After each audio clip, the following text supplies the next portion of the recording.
falando em relação ao uso crônico dos prazóis, né?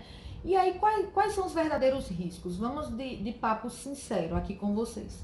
O principal risco, que realmente tem muito bem relatado na literatura, é em relação à diminuição de absorção de alguns nutrientes. Então, a gente sabe que, por exemplo, para absorver ferro, vitamina B12, cálcio, muitas vezes nós precisamos daquele ambiente ácido. Ao inibir o ácido com os prazóis, nós diminuímos a absorção e a longo prazo nós podemos ter consequências disso, as hipovitaminoses e as deficiências nutricionais. Segunda coisa que pode acontecer, o ácido gástrico ele serve como uma barreira, uma proteção contra agentes externos. Então ele acaba sendo uma proteção contra bactérias patogênicas que possam nos causar algum mal.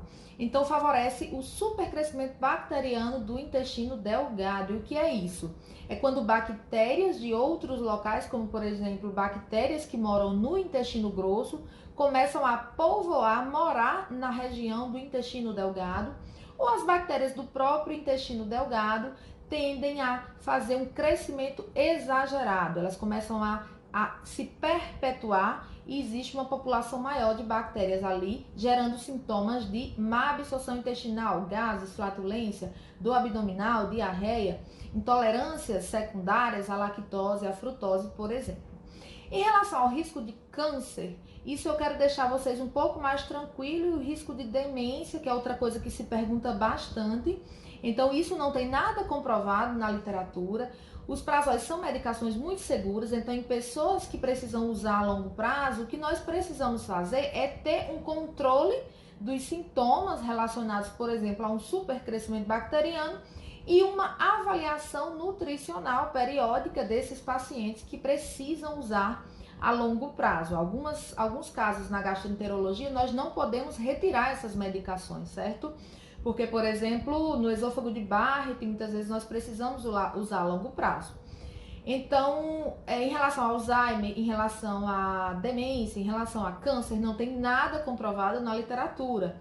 Mas em relação à deficiência nutricional e em relação ao supercrescimento bacteriano, sim, podem ser efeitos colaterais do uso crônico dos prazóis. Então, por isso que não é correto você iniciar um inibidor ácido, um prazol, por conta própria, por tempo indeterminado, por sua própria vontade e automedicação. Sempre nós, na gastroenterologia, usamos pelo menor tempo possível e necessário para o caso isolado de cada paciente. Então é isso, os principais efeitos colaterais são esses que eu falei a vocês.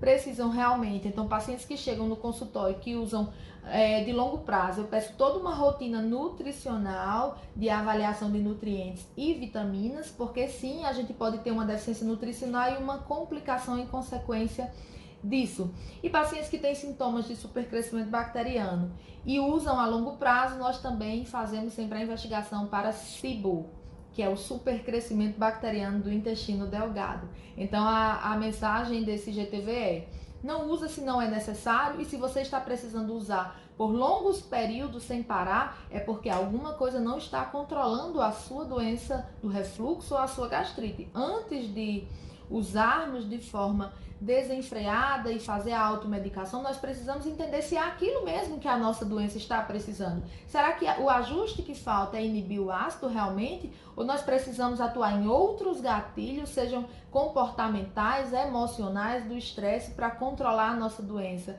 E o inibidor ácido está apenas ali falseando uma melhora que na verdade não está vindo por outros motivos. Então é isso que eu quero que vocês pensem e me digam aqui embaixo se conhecem pessoas que usam prazóis por longos períodos sem acompanhamento e por conta própria, tá bom? Um abraço para todo mundo.